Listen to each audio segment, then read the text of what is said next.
¿Qué tal? Les habla Jorge Gestoso. En el programa de hoy, ¿golpe de Estado a Gustavo Petro? Se lo preguntamos a nuestro invitado, David Porras, abogado y defensor de derechos humanos directamente desde Bogotá. David Porras, una cálida bienvenida al programa. Hola Jorge, encantado de acompañarte a ti y a toda la audiencia. David, ¿qué reacción hubo en Colombia cuando el presidente Gustavo Petro fue nominado al Premio Nobel de la Paz? Bueno, hubo posiciones encontradas, tú sabes que al igual de la mayoría de países de América Latina y el Caribe, y bueno, en estos tiempos de prácticamente cualquier país del mundo hay gran polarización.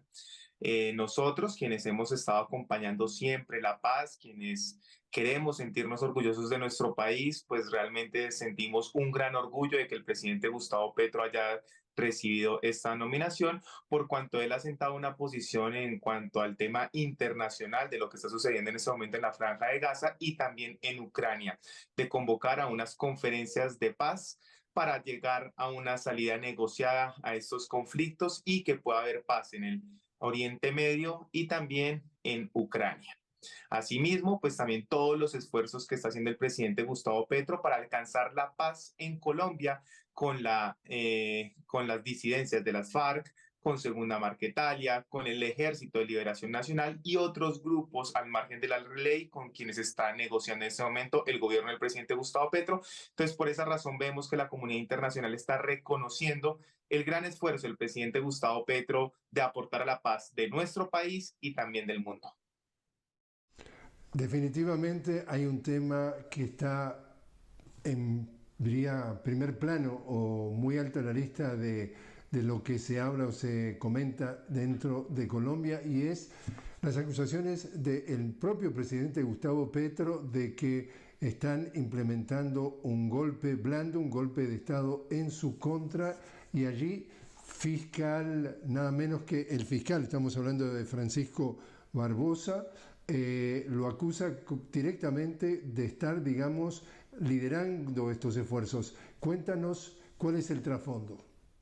Bueno, como la audiencia sabrá por los casos que se han visto en Ecuador, en Argentina, en Brasil, en México, aquí mismo en Colombia ya en varias ocasiones, estamos en un golpe blando, el cual pues está compuesto por dos componentes. Un componente mediático, en donde se escandaliza a la sociedad, en donde algunos medios con intereses corporativos, cuyos propietarios son los dueños de los grandes emporios y de las grandes riquezas de este país y quienes han gobernado desde toda nuestra historia republicana durante 200 años, ellos magnifican y crean algunos escándalos apoyados en algunos actores judiciales o actores de, acá nosotros llamamos organismos de control o de la rama judicial también, para pues justamente minar la imagen y la credibilidad del gobierno. Acá lo curioso es que nunca antes en la historia de nuestro país la justicia había actuado con tal celeridad en casos que tienen que ver, que vinculan al gobierno del presidente Gustavo Petro. Y eso no está mal, eso está bien. De hecho, el mismo presidente Gustavo Petro ha sido quien muchas veces ha denunciado y ha sido quien muchísimas veces ha dicho a estos organismos de control y a los jueces y a la rama judicial y a la misma fiscalía que investiguen, porque justamente nosotros lo que estamos buscando acá en nuestro país es la justicia. Sin embargo, lo que sí llama acá la atención es que siempre se trata de vincular al presidente de la República de una u otra manera. Un caso clarísimo de golpe blando y de cómo vemos que los medios de comunicación manipulan esto es que, para que los oyentes sepan, el expresidente de la República de Colombia era Iván Duque.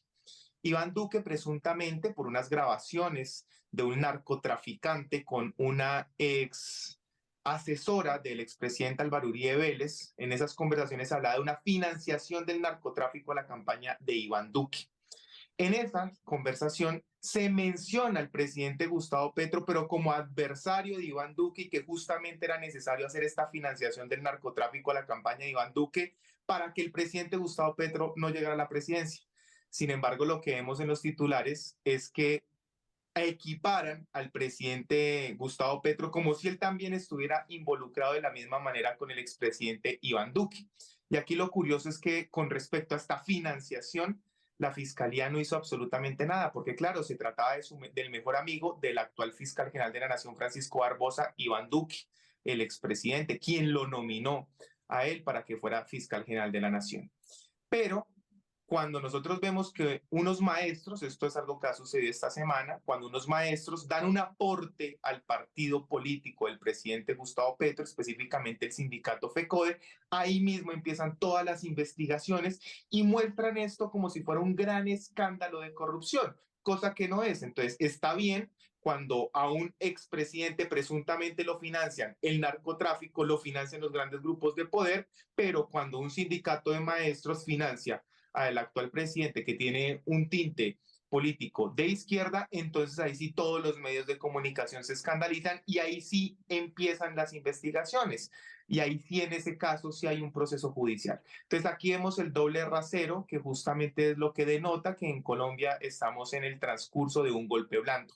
Adicional a ello, recordemos que el actual fiscal general de la Nación, Francisco Barbosa, el año pasado hizo un llamado a la fuerza pública a desobedecer al presidente de la República, lo cual es claramente un delito presuntamente de sedición. Es decir, funcionó como un actor político en vez de un actor, digamos, netamente judicial. ¿Y cuánto le queda a Francisco Barbosa en su gestión? Bueno, a Francisco Barbosa tiene que salir el próximo lunes 12 de febrero. Es el día en que termina su cargo. El fiscal general de la Nación en Colombia tiene un cargo de 4 años. 4 años dura en el cargo. Es electo por la Corte Suprema de Justicia de una terna que tiene que enviar el presidente de la República. Pero acá permíteme que me detenga un momento para que las personas que nos están escuchando desde otros países entiendan un poco esto. Y es que en Colombia recientemente se ha propuesto una reforma a la administración de justicia, porque acá sucede con la justicia, y estamos hablando de los organismos de control, estamos hablando, por ejemplo, de la Procuraduría, de la Contraloría, de la Fiscalía General de la Nación, de los magistrados de las altas cortes. Acá vemos que acá opera lo que se llama la puerta giratoria, y es decir, que salen de una entidad y entran a otra entidad y se pagan así favores, que es lo que tenemos acá, una politización de la justicia, porque varios de estos magistrados son electos por el Congreso de la República, como es el caso, por ejemplo, de la Corte Constitucional. Entonces, vemos acá una gran politización de la administración de justicia y de los organismos de control. Una cosa que pues se pretende cambiar en el actual gobierno. Y entonces, si todo anduviera como supuestamente debería andar, termina entonces su mandato Francisco Barbosa y ¿qué pasaría? ¿Quién toma el relevo? Bueno, el presidente Gustavo Petro envió ya hace muchísimos meses a la Corte Suprema de Justicia para que ellos justamente hicieran la elección de la próxima fiscal, una terna conformada por 3 mujeres. Está Ángela María Buitrago, también está Amelia Pérez y también Luz Adriana Camargo. Ellas son las 3 mujeres que ha ternado el presidente de la República. Una vez el presidente envía esta terna, la Corte Suprema de Justicia, ¿qué es lo que hace? Evalúa que ellas cumplen unos requisitos constitucionales y unos requisitos legales para poder ser electas fiscales generales de la Nación. Ellas cumplieron estos requisitos y por esa razón se pasa a una segunda etapa, podríamos llamarlo así, una etapa en la que ya la Corte, mediante un reglamento interno, ellos deciden mediante una votación quién va a ser la próxima fiscal general de la Nación. Son 23 magistrados, de los cuales necesitan un voto favorable de 16 magistrados para poder ser electa la próxima fiscal general de la Nación. ¿Y quién está en tu lectura detrás de todo esto? Es decir, acá estamos hablando de que la gran crítica que le hace, por ejemplo, la ex presidenta y vicepresidenta argentina Cristina Kirchner a justamente esto que es calificado como lawfare, es decir, como la guerra judicial. que se está llevando a cabo en varios países de América Latina para derrocar a presidentes progresistas, ya el Poder Judicial se ha transformado, según Cristina, en el partido judicial. ¿Quién está detrás entonces de este supuesto andamiaje, sabotaje, especulación política? ¿Está la oposición? ¿Está el poder financiero, el poder económico, las multinacionales, el norte? Sí, está detrás de esto todo lo que has mencionado, un viejo sistema acá en Colombia, además vinculado con el crimen organizado, con el narcotráfico, con el paramilitarismo, con la corrupción en nuestro país, con los monopolios, los grandes monopolios que existen en Colombia que están prohibidos por la Constitución, tenemos que decirlo, todos esos grupos que tienen ahorita en este momento grandes privilegios por cuanto sus grandes riquezas amasadas se derivan del incumplimiento de las leyes y de la Constitución, de esa competencia desleal con las demás empresas. Entonces, todos esos grupos de poder son quienes están en este momento detrás. Y es que acá miremos que acá hay un factor y un común denominador de lawfare en toda América Latina y el Caribe, y es que cuando la derecha y este viejo sistema corrupto pierde el poder y pierde las elecciones, se atrincheran en dónde? En los grandes medios de comunicación. Y aquí hemos visto como ahorita todos los exfuncionarios del expresidente Iván Duque,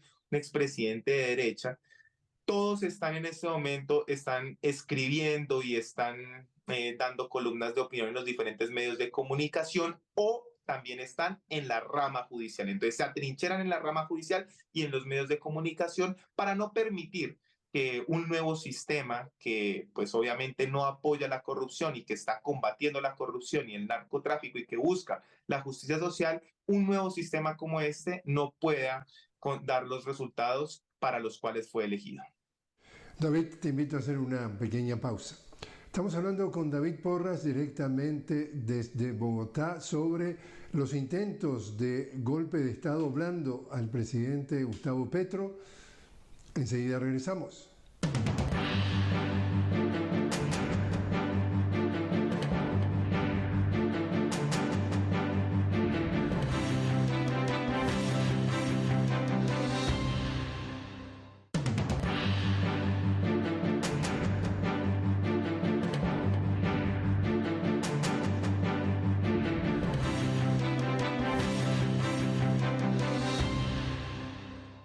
Continuamos hablando con David Porras directamente desde Bogotá. David, abogado y defensor de derechos humanos.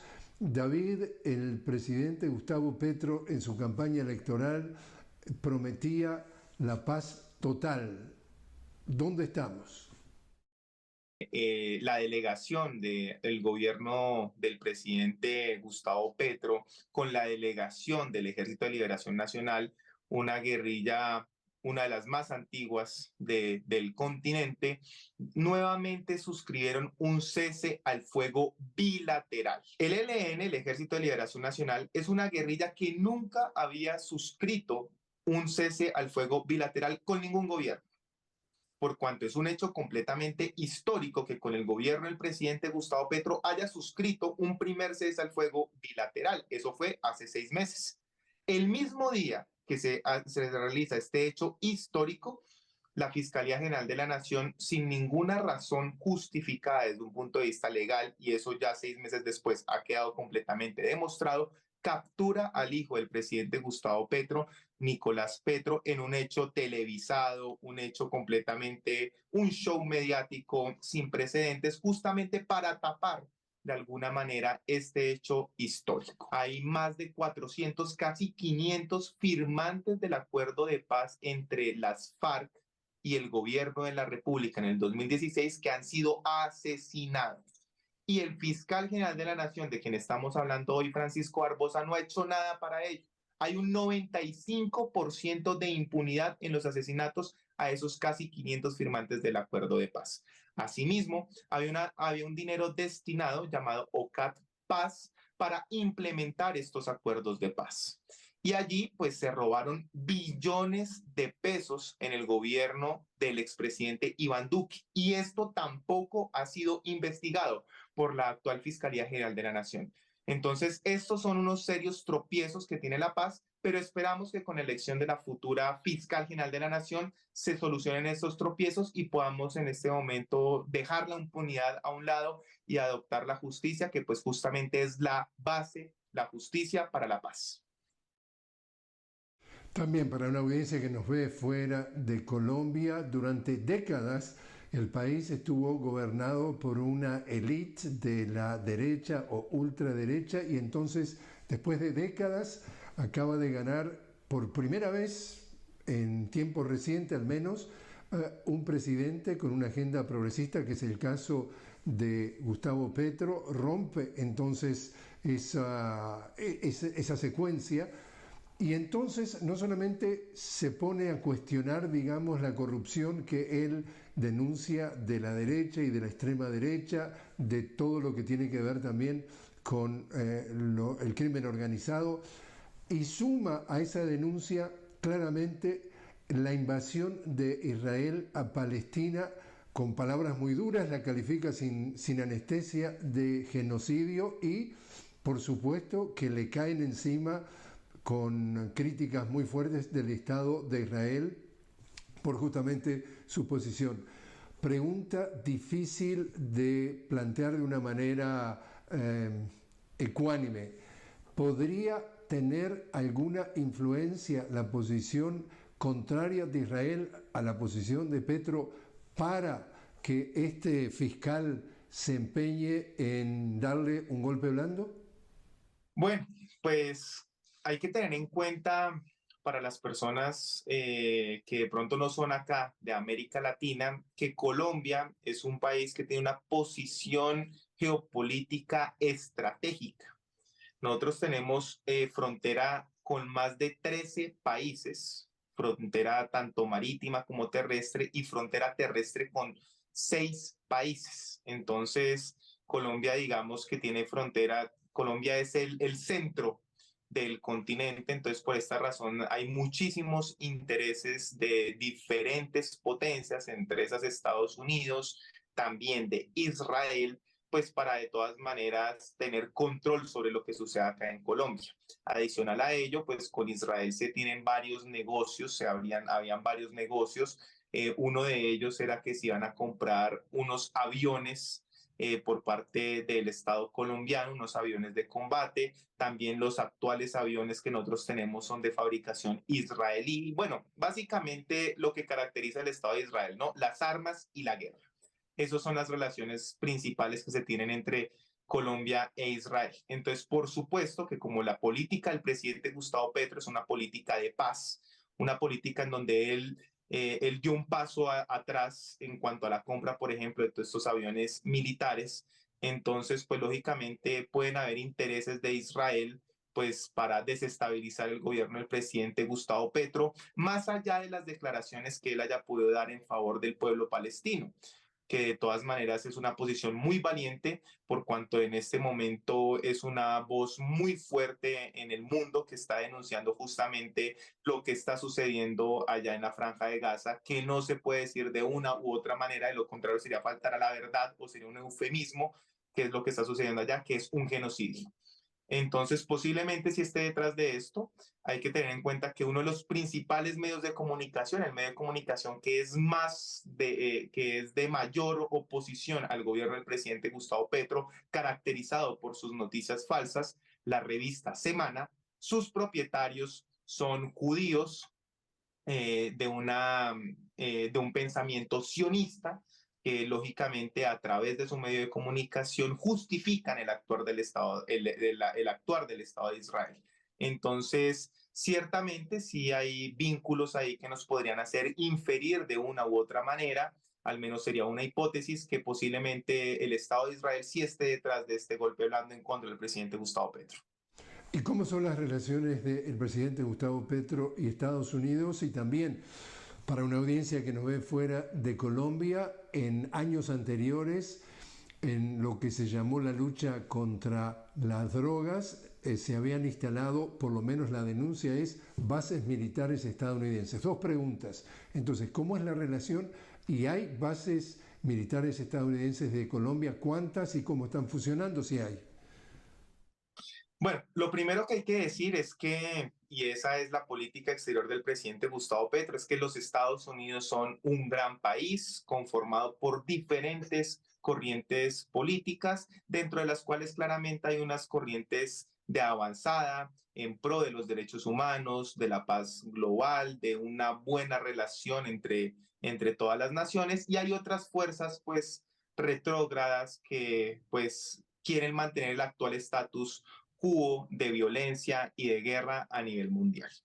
Entonces, en este momento, las relaciones entre el Estado colombiano con la actual administración de los Estados Unidos son muy buenas relaciones. Realmente se ha recibido un gran apoyo por parte de los Estados Unidos en todo lo que tiene que ver con la paz. También en materia comercial se renegoció el tratado de TLC con los Estados Unidos. Ya se nos está permitiendo a los colombianos acá sembrar algunos cereales como el maíz que antes no se nos permitía a nosotros sembrar, a pesar de que son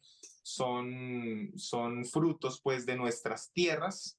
Entonces, digamos que las relaciones con los Estados Unidos han sido muy buenas en esta administración, una relación formal, amigable, entre iguales, ¿no? Porque una cosa es los anteriores gobiernos que se inclinaban para besar las botas de los presidentes de los Estados Unidos, y otra cosa es una relación en donde nos vemos como iguales y donde el presidente Gustavo Petro ha sido muy crítico muchísimas veces de las políticas de los Estados Unidos, pero siempre en el marco del respeto. En este sentido, y respondiendo a tu segunda pregunta, es preocupante, de hecho, el número de bases militares que hay en Colombia.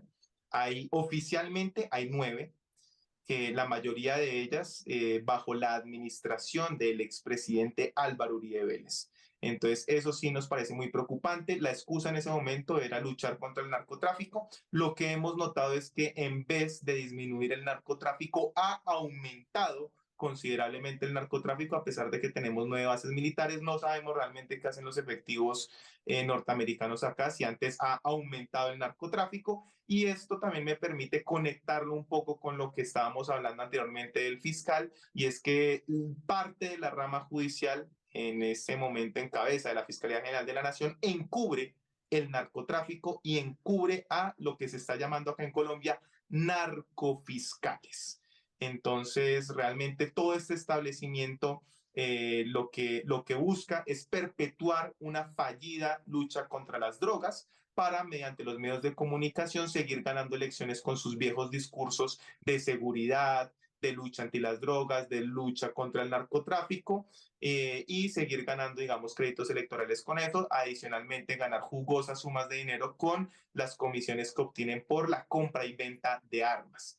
Sin embargo, pues lo que propone el presidente Gustavo Petro justamente es cambiar toda esa política de drogas. Y acá yo quiero tomarme un momentico para dejarle una inquietud a toda la audiencia.